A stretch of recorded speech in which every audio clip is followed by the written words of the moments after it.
Everybody. I'm Gabe from Savvy Panda. How you doing? We're going to be I'm going to be showing you guys a little bit about supercharging your sales with inbound marketing today. And I really just want to start out by asking some of you guys why you're here. There's a lot of good sessions. You know, I'm speaking against the head of the PLT, president of OSM, one of the lead usability engineers for Joomla 3. So, why are you guys here?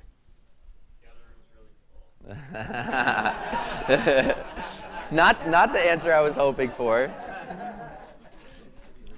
Why are you here? Without sales, I haven't got a company. Good. Why are you here?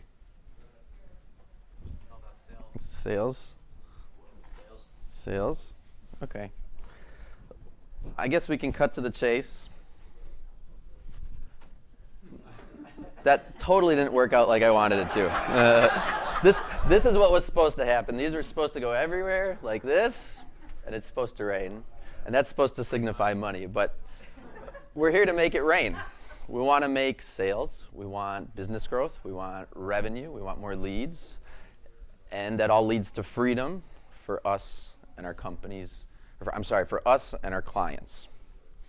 And today I'm going to show you with inbound marketing how you can make it rain. I'm Gabe. Like I said, I'm the president of Savvy Panda. We're an inbound marketing agency and web design company. We're based in Milwaukee, Wisconsin. We deal with everything from small businesses to Fortune 100 companies.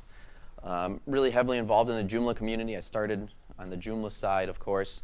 We run a monthly user group. We hold Joomla Day Midwest.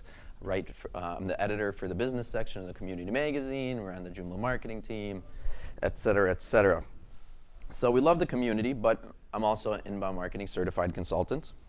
And before we kind of start talking about inbound marketing, I want to show you guys a little bit about how our company how our marketing used to look like, and maybe how some of your marketing looks like today. So, for most of you, your website is most likely the centerpiece of your marketing efforts, I'm guessing. You know, it was for us. You know, you have good content, clean design, you have your social media buttons, you have your call to actions, engaging copy, you have your technical SEO going on. But, you know, the phone's not ringing that much. Maybe you're getting some lead forms here and there, and by no means is it raining. And I really wanted to grow our business. I didn't want to worry every month, where is that next job coming from, you know, over and over and over. So I knew things had to change. But I'm a computer geek. You know, my background's in computer science. I don't know anything about marketing. I didn't know anything about marketing, I should say. And so when I thought about marketing, what is marketing? I thought, okay, it's TV advertisements, it's radio ads, it's direct mail, it's sponsorships. You know, I didn't know what I needed to do, but I knew I needed to do something. And so I started to give some of these items a shot. Started playing around with some of them. Guess what they got me? Nothing. Not a thing, not a single lead. So, okay, take things to the next level. Let's hire somebody and pay them that knows what they're doing, right? So, hired an old school marketing agency, paid them a pretty good amount of money. They put together some discovery and strategy documents for me. I took a look at them. I don't really know marketing, but I knew they looked like crap. So I fired them. And looking back now, they really were crap, so I'm glad I made that decision. So I said, all right, I'm going to try something different. And I decided to hire somebody in-house. That's Luke. He's the other guy back there with the neon shirt on. And so I said, all right, we can hire somebody in-house and then use some of those skills to also service some of our clients and help some of our clients out. And as I was doing that hiring, I kind of came along inbound marketing. And it really intrigued me. Didn't have a lot of time to look into it. And so one of the first things I told Luke to look into when I hired him was, look at this inbound marketing thing. It looks pretty good. And while we were looking into inbound marketing, we learned a little bit about the evolution of marketing in general. And we learned that traditional marketing, it's based on interruption.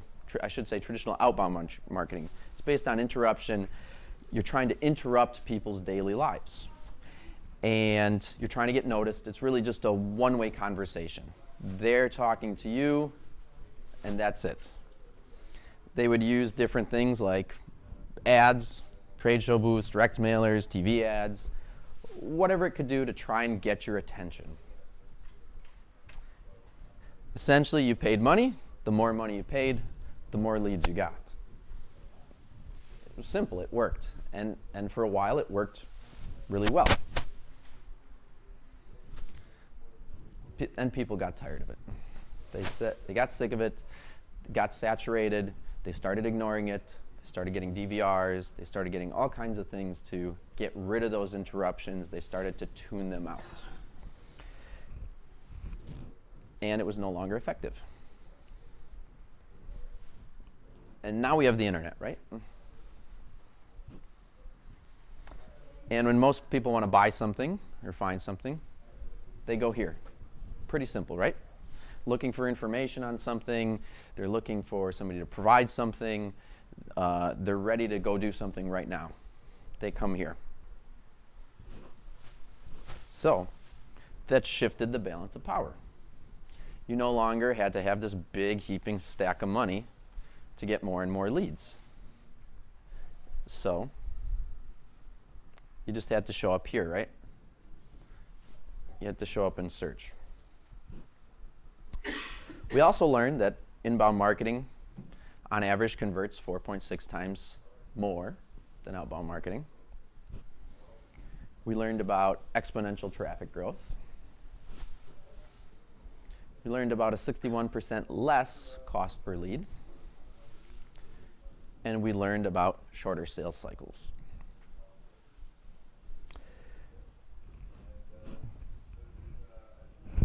And I think I have a slide missing, but we decided to give it a shot. And so I keep talking about inbound marketing. So what exactly is inbound marketing? And really, it's just a combination of techniques that are put together to work as one finely oiled machine. And it's really, instead of going out and trying to interrupt somebody, we're earning their attention. We're having them come to us, and we're converting them. We're earning credibility, authority, and showing, we're educating them along that process. So, and where inbound marketing really works best, it's very effective for small businesses who have long sales cycles and complex products they're trying to sell. And you'll find out why kind of as we go along through these slides. So we're earning our way in versus buying, begging, or bugging our way in. This was that slide that was missing. Let's do this. Got out of order somehow. So what were our results with our inbound marketing efforts? Let's take a look at our first 10 months. So this is month 1 and month 10. So our visits on our site in the first 6 months went from about 1,350 visits per month to 6,000 visits per month in just the first 10 months. Traffic from search engine traffic. Of those 6,000 visits, we used to get about 10%, roughly less than 10%, now up to 50% of our traffic, a 3,000% increase. Average monthly leads, this is a big one, right? We used to get about 10 leads per month. At month 10, we were getting 95 leads per month. It's pretty nice, right? 950% increase. It rained. The results were great. We were very happy, and we continued building, and here I am today. So, but Gabe, you're thinking, the example you just went over pretty much said all I have to do is rank in search engines, right? And that's it. You know, then I'm gonna get more traffic, and that'll give me more leads. That's what most people think, but that's not quite right. That's only one small piece of the puzzle. And let me show you why. So if you rank number 1 tomorrow, what would happen? If your site tomorrow ranked number 1, obviously your traffic's going to go up. It's a no-brainer. But 97% or more is probably going to get wasted. Why? Because the majority of websites, this is what your sales funnel looks like. Your website visitors are coming in, but you're only appealing or trying to sell about 1 to 3% of them who are in that stage of the buying cycle where they're ready to purchase from you. So you got one maybe coming in, but you're missing all these lost opportunities over here. This is what it should look like, and this is what an inbound marketing funnel should look like. So this is going to be dependent on your sales process, but this is kind of a typical sales process. And if you look at the sales cycle of people who are looking to buy products online, this is typically what it looks like. You have your website visitors on top, and then here we have information seekers. The first thing you want to do when you're looking to buy a product is you're looking for more information on that product. You don't want to go into the product blind. You need to know more about it. And so this is for information seekers. We call this our top funnel. You may hear me call it tofu. Then we're going to lead nurture those top funnel leads. And then we have our people who are looking to qualify. This is a dual stage because they're looking to qualify us, but we also want to qualify them because we don't want to waste our time on leads that we don't need. So in this stage, we're going to qualify them, they're going to qualify us, and somebody who's coming to your website could come at any one of these stages, and that's why we need to be targeting all 3 of these stages. And so we'll call this our middle funnel, we'll call this MOFU. And again, more lead nurturing, pushing them down to that final bottom funnel, and here they're ready to talk business, and this is what most people are doing. So they're skipping everything from here up and just going down here. So you're wasting a lot of that valuable traffic that you're working so hard to get. So the basic inbound marketing process is this is very easy. Get found, convert that traffic, measure it, and see how we can make it better.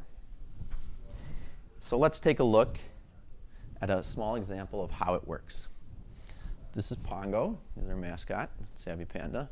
And Pongo wants to learn more about inbound marketing. He's interested in inbound marketing in general. He heard about it, think it's good, so he wants to search. So first thing he does, he's going to search. And he's going to come across some content, right? And he sees this piece of microdata right here, so he's definitely going to click on this first one with this creepy guy right in the picture.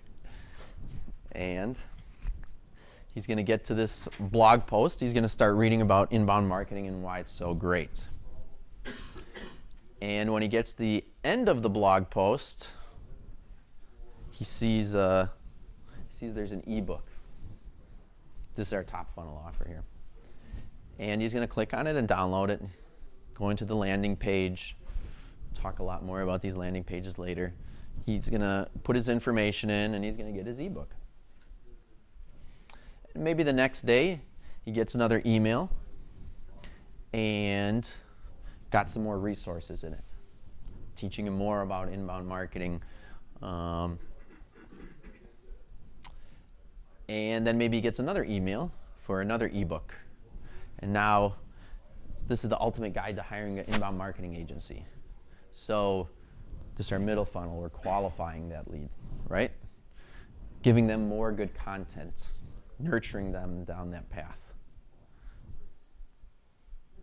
Then maybe a few days later, let's say there's some more email, some more content that's coming through, and then another email, maybe let's schedule a time to chat. Let's go for that bottom funnel. So that's at a very high level, the basics of what that campaign might look like. So let's take a little deeper look at that. So what's involved? We're creating our content. ebooks, blogs, etc. We're optimizing that content so it's easily found. We're promoting it, social networks, search engines again, email, whatever the different methods might be. Converting our lead nurturing campaigns, our call to actions, our landing pages, and then again analyzing and measuring, seeing how we can do better. So the very first step is really understanding your sales process. This is extremely important because this is the foundation of everything you're going to be doing. If you don't understand your sales process, it's probably not going to work as well as it needs to. So you need to talk to the sales team. Sales team, what objections are you hearing when you talk to, what objections do you hear when you talk to prospective leads? What do they really like? What questions do they have? What kind of process do you go through, when you're talking to them? Do you have an initial consultation and then a follow-up call and consulting? What's your process? And how are we going to feed our campaign around that? And you can take all that information and your content is going to be created around that information. That's going to be in our next step. But we need to get our basics down first, and this is extremely important in this basics part here.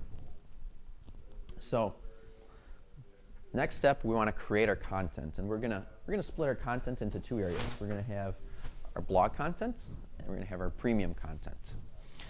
Did you say blah or blog? Blog. So, our regular content could be things like blogs, guest blogs, just videos, infographics, things that are going to attract people to the site, but not necessarily going to get them to part with their information for us. And then we have our more premium content, which is going to be things like ebooks, webinars, case studies, product demos,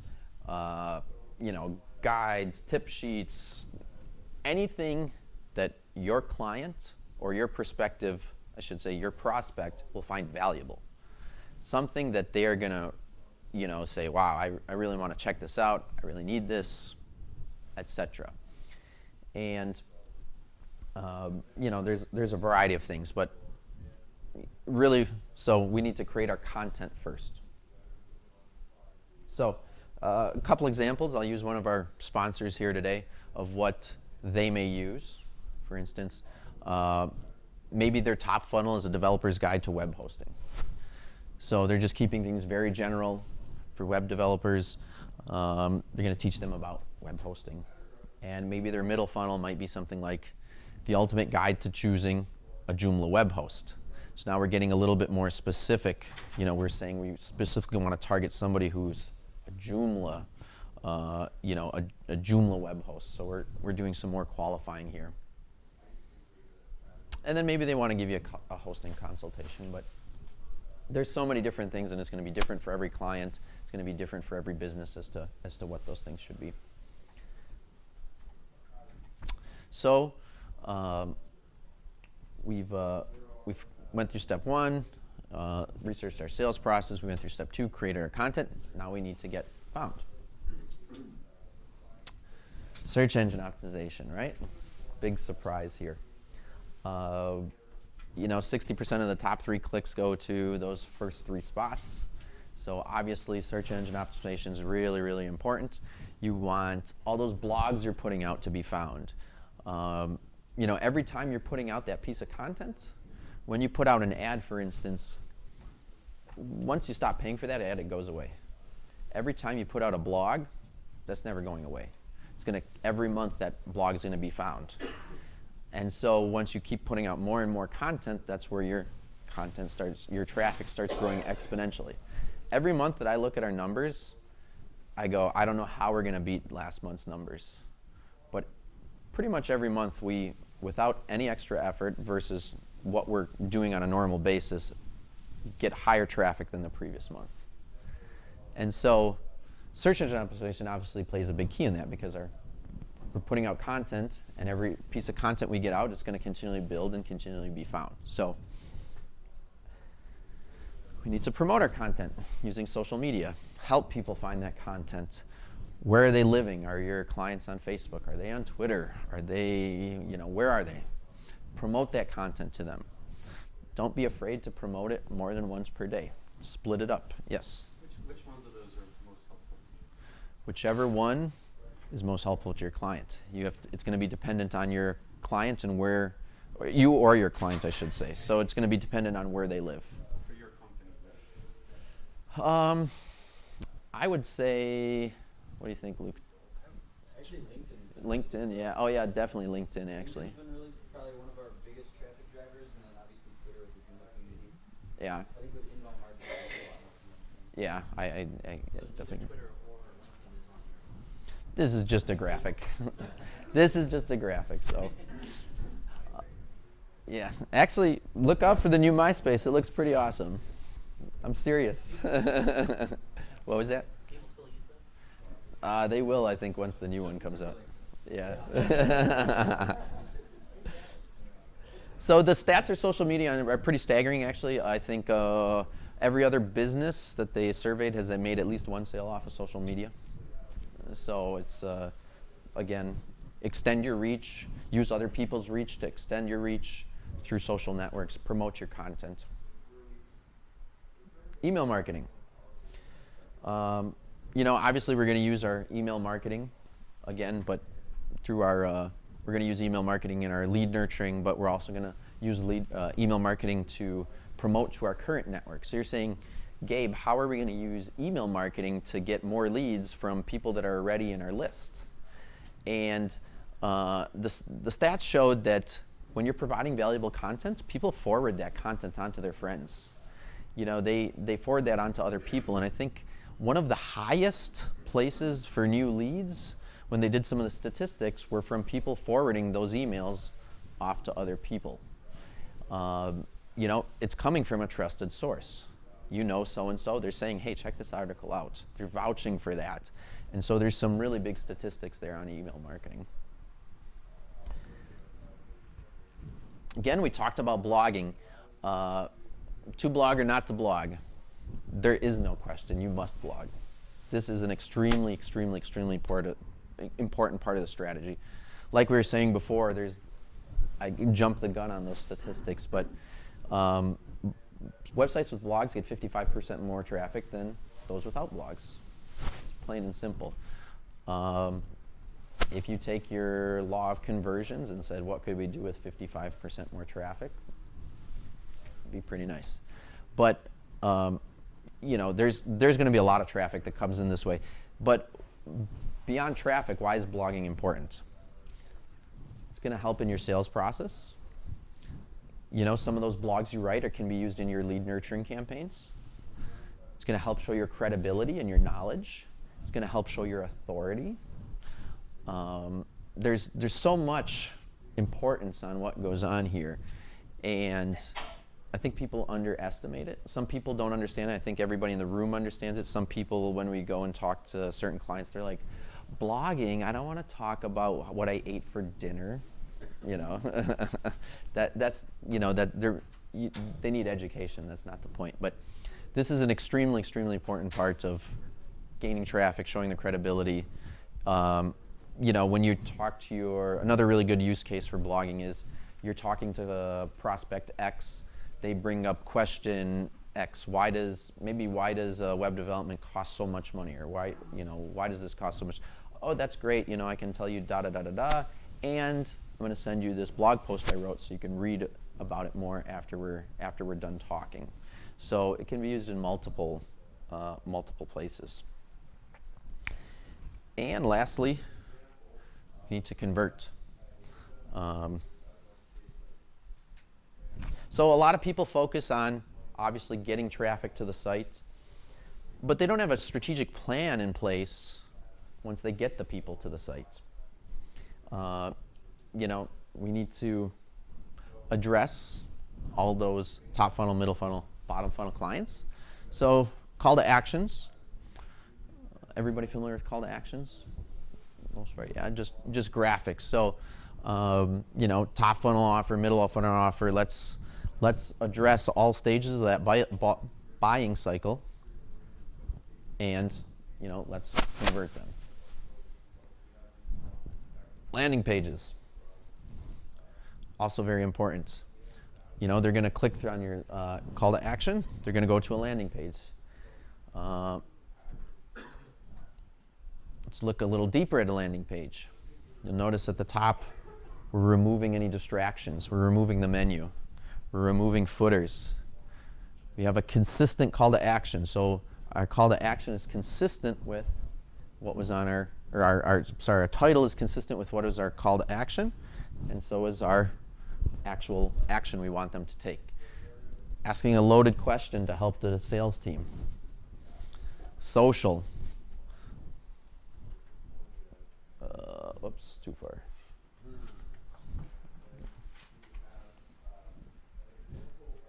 Good. Qualifying it. Addressing points of pain. Easy copy to read. Showing them what they're going to receive. Consistent call to actions. All very, very important parts of these landing pages. When you looked at this, you probably didn't think much of it. You probably didn't see all that science in there, and that's just a handful of the tidbits. So what really puts all this together, though, is the lead nurturing, and most people haven't heard of lead nurturing before. Lead nurturing is the glue that puts everything together. So without it, we have all these disjointed pieces. We have a ebook here, a call to action here, a landing page, but how do you move them down that sales funnel? And that's what we do with our lead nurturing. So lead nurturing is just really a series of, it's email campaign series that we have specifically associated with each part of our sales funnel. So with our sales funnel, we might have one email campaign. With our middle funnel, we have another email campaign. And we want to drive them. We need the intelligence to say, if you're in campaign A, or our top funnel, and you download XYZ, now let's move you over to our middle funnel. And now let's move you over to our bottom funnel. So there needs to be some intelligence, and that's where our lead nurturing comes in. But it's not just to move them down the funnel. We're continuing to educate them with our lead nurturing. They're getting all those emails. They're getting that valuable content. They're getting that message that your sales team wants them to hear.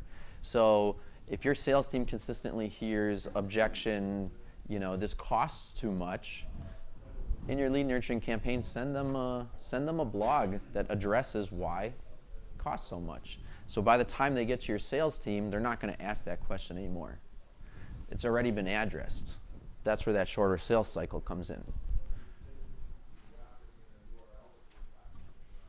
This is maybe what a sample campaign looks like. There's no science to what the timing of the days should be. You really got to experiment for each client. It's going to be, again, consistent on what your sales cycle is like. Move them through. The bottom doesn't necessarily need to be your download. If they get to here and they haven't converted, maybe we change our tone of voice down here and say, why the hell didn't you download this? You can do a lot of creative things in here to drive traffic and manipulate, and I shouldn't say manipulate, that's not the word, but get people to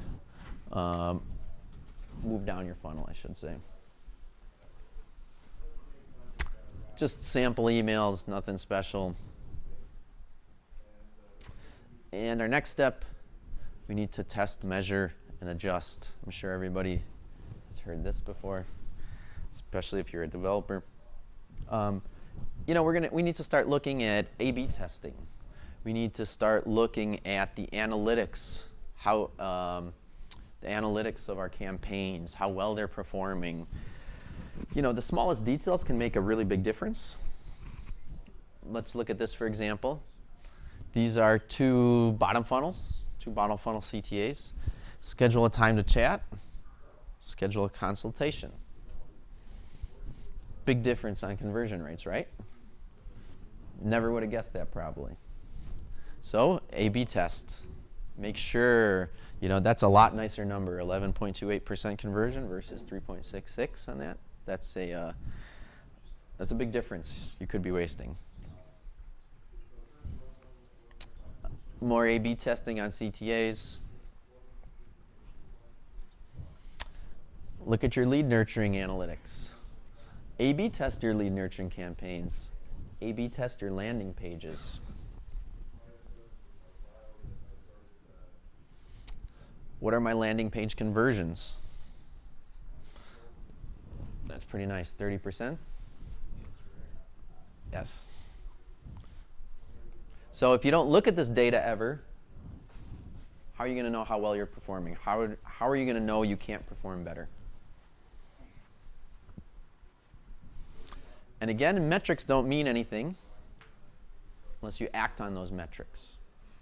So looking doesn't mean anything. You need to continually update, continually adjust, continue making improvements. Now you're all experts, right? One really important thing is a lot of people see marketing as a chore, and you need to make it fun.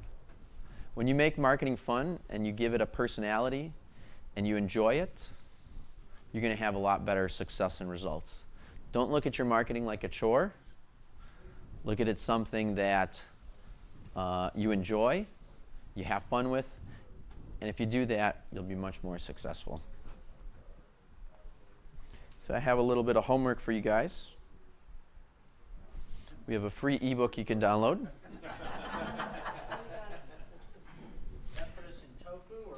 This is tofu. So you can go to jinbound.com and you'll get a free ebook, which will kind of go over everything we went over today, plus more in depth. Plus it goes over some Joomla specific tools you can use, right? This one's got the Joomla specific tools. And you need software to accomplish these campaigns. So we're releasing JInbound, which is some software that'll help you manage some of your lead nurturing campaigns, landing page creation, things like that. And it's going to be released at the end of January. And if you go to the web page and sign up, in addition to the free ebook, you'll get a free copy of JInbound too. Is that a component? It is a component, yes. Is that what was doing the analytics screens that you had and everything? No, that's HubSpot. HubSpot's a really, really awesome tool, but it's expensive. So we love HubSpot. To really effectively use HubSpot, you need about $700 a month investment. This is going to be like a one-time buy, maybe under $100 most likely. But it's going to offer a fraction of what they offer. They offer a ridiculous amount of stuff. Yes? Do you use live chat? We don't need to, for us, it just wouldn't work out. I don't have the time to be there for everybody. Live chat can work really great for businesses. I was thinking that I don't want to use it if most of the time people come and nobody's available, but I was wondering if anybody knew of a module that you could turn up. I guess you could just enable or disable a module. I know there are plenty of live chat extensions for, yeah. Yeah. I know there's plenty of it, yeah. My experience, don't use any of the components unless you have a dedicated server. You will fill your website very quickly without a dedicated server. Your best thing is find a service and put the little button with the code that they have, because then your site will be safe. Perfect. Thank you for the recommendation. Many questions. Jess? Gabe, are you also implementing your strategy with your clients and helping them work on their inbound marketing as well? Absolutely. Do you have any, do they get on board right away, and do you have any issues with them blogging? We go in and we, that initial kind of chat we said with the sales team, we go in and we spend a day with them and we kind of infuse inbound on their entire company. We don't want one person blogging. We don't want us blogging. We want everybody in the company blogging. Everybody from the guy who might be on the manufacturing floor all the way up to the C-level CEO, or the C-levels or whatever. But we want everybody in the company, and it can be challenging, but it's their success. And so that's part of That's part of what we do as part of our process with our inbound services that we sell. This might be a tough question to answer, and I'm not sure for that. But Mhm. how do you like structure the amount of time that goes into working with a client on developing the strategy, and like, how do you price that? Sure. We do it on a retainer basis. We give you X hours per month. Every month it's probably going to be something different. And marketing changes so much every month. So we generally have about a 3-month strategy that we have together, and then we every 3 months relook at the next 3 months and work on an agile process. But we look at everything that needs to go into those services, and we put this block of hours, this block of hours, or this block of hours, and it's all inclusive, and you pay your monthly retainer, and we keep working towards helping you out. So you customize that for every situation, or is it We- kind of like We generally have 3 packages that most people will fit in, but we also do have situations where we do have to customize it specific to that client. Once you have those 3 base packages, it's pretty easy to shift and move things around.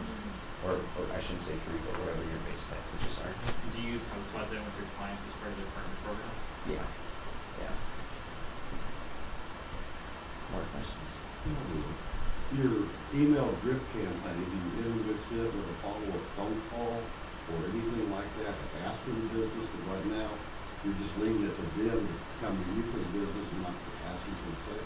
I play it from ear to ear. We do want them to come to us generally, but sometimes they might be at MoFu and they may put in a comment like, I really need help with XYZ. That's a trigger. I should call that person. So it depends. I usually just look at what comes down the pipeline and judge according to what I see. But generally speaking, I won't unless I see that trigger. And you do see those triggers come up relatively on a decent amount. Yeah. Yeah, I have I'm probably one of those people that like has a huge LinkedIn profile, but I haven't even been to it in like maybe 2 years. Mm-hmm. So it's like I just never do anything on that site, but I hear people here talking about that it's a really good place for business. Is that basically just like I don't remember it being very social when I was on it a few years ago, but can you talk? I mean, is it just a place where you just post your link to your blog, and is that it, or is there really more to it than that? I can help you. Yeah. There's a Joomla group. Oh, there is. Oh. People ask questions all the time. Start conversations or answer people's questions. Just get involved. Okay. You're involved a lot. You answer a lot of questions on the side of LinkedIn. We'll have like this week's top influencers. So you always do it. Oh, okay. Yeah, and it's not just that; it's other groups too. I mean, when you're posting in the Joomla group, you're gonna get competition like crazy. I don't bother with the Joomla group. But I mean, you at guys all. are dedicating time to getting on there and getting involved. What you're saying? Not Yeah. just passively posting blog posts and stuff. The more you can get engaged, the more you're going to get visibility. It again depends.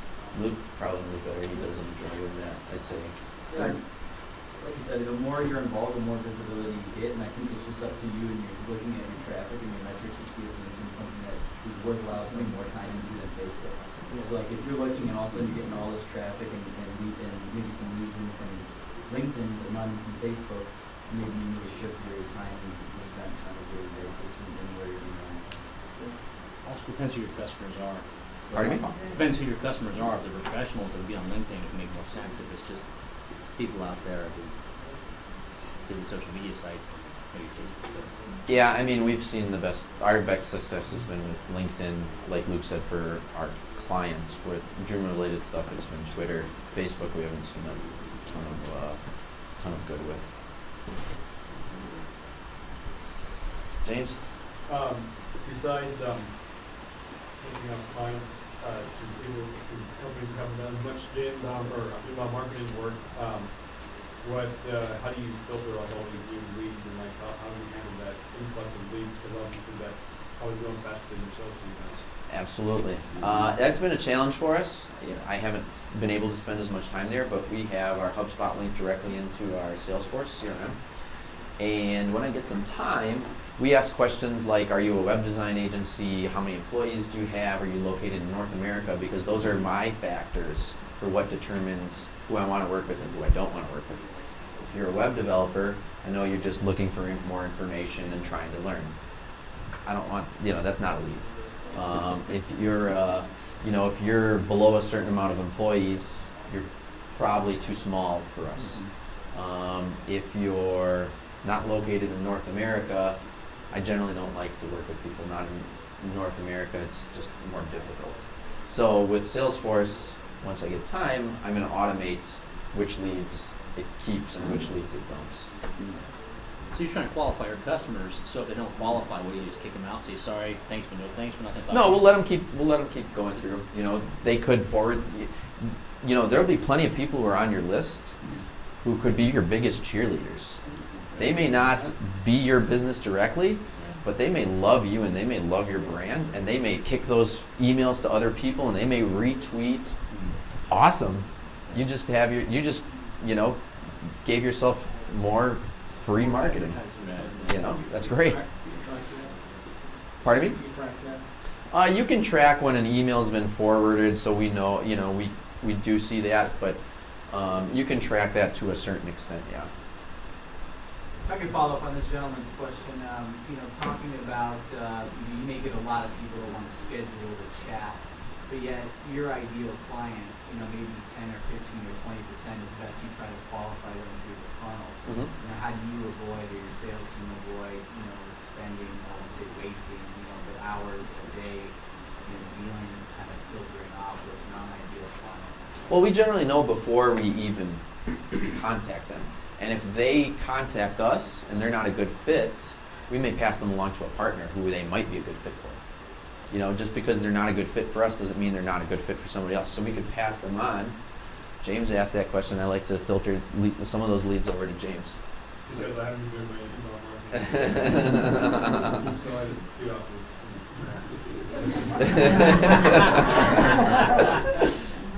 No, that's not true. James, we work with James all the time.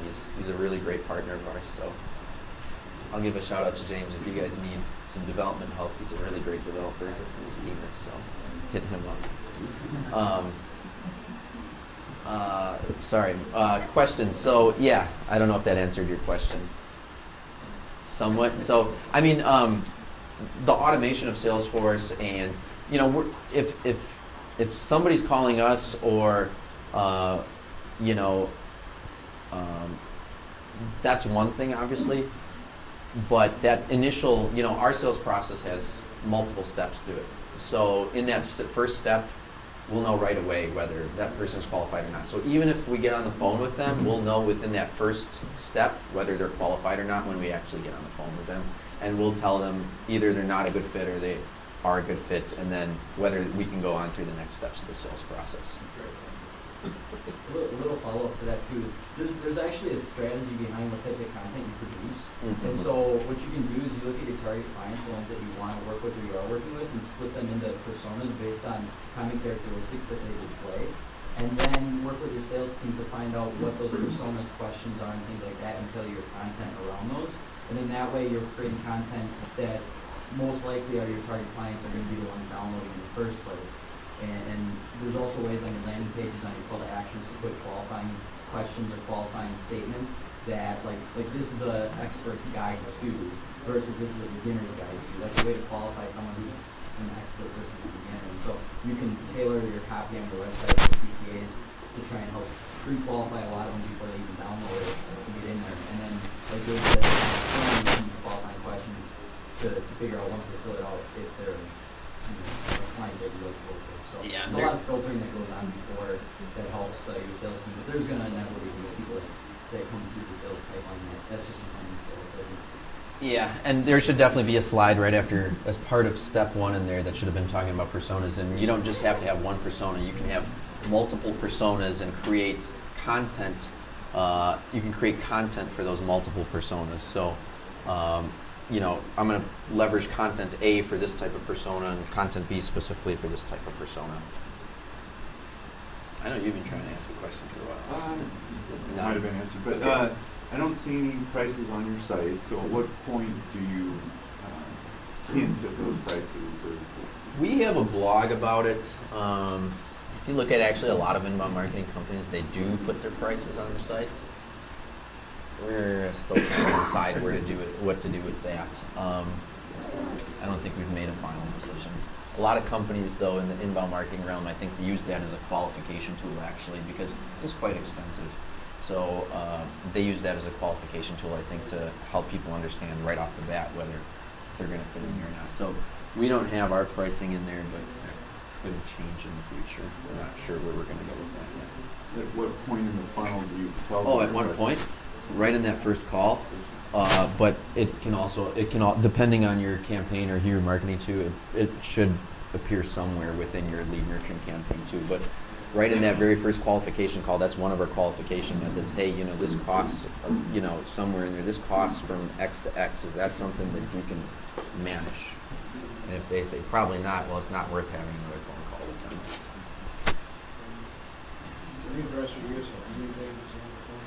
Pardon me? Our use of landing pages? What specifically? How do you use it effectively and what variations you make?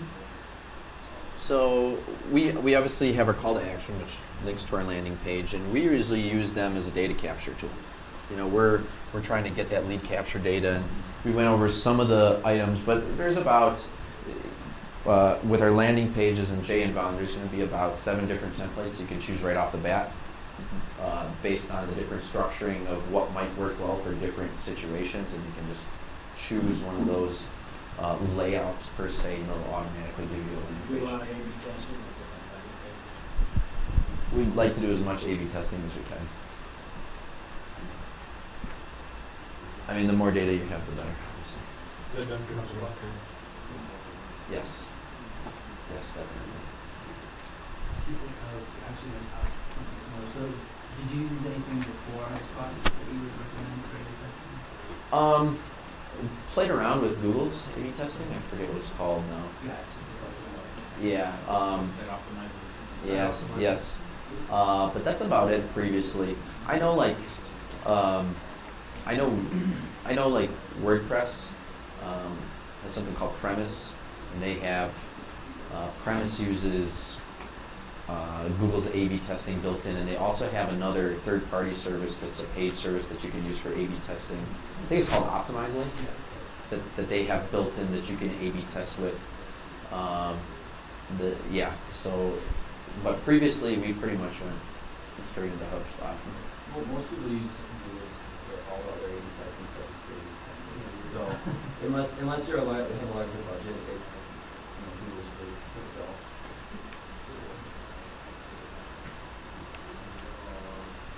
Do you find after executing a successful plan like this that your challenge now is handling the work? I ask that because that's, yeah. Yes, and that's why we have great subcontractors that we work with think tanks. We're trying to hire. It's hard to find good people, obviously, but we'll be probably bringing on another inbound marketing consultant very, very shortly.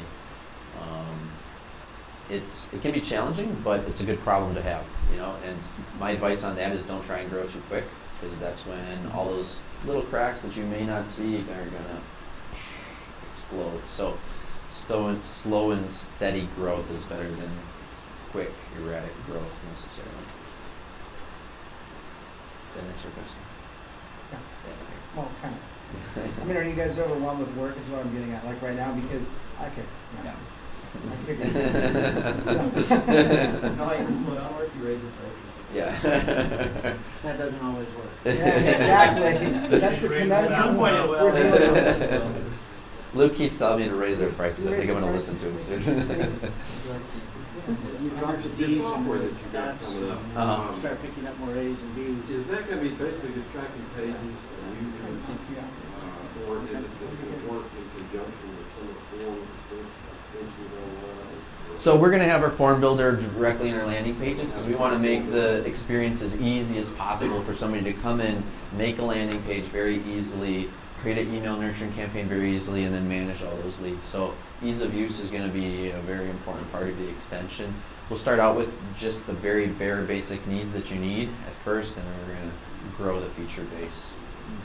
So with JInbound just includes create landing pages and landing pages and run your lead nurturing campaigns. That's the key, the glue that you can't really find in most other places, because it'll have the intelligence to be able to move people around from different campaigns, or keep people in multiple campaigns depending on what you want to do.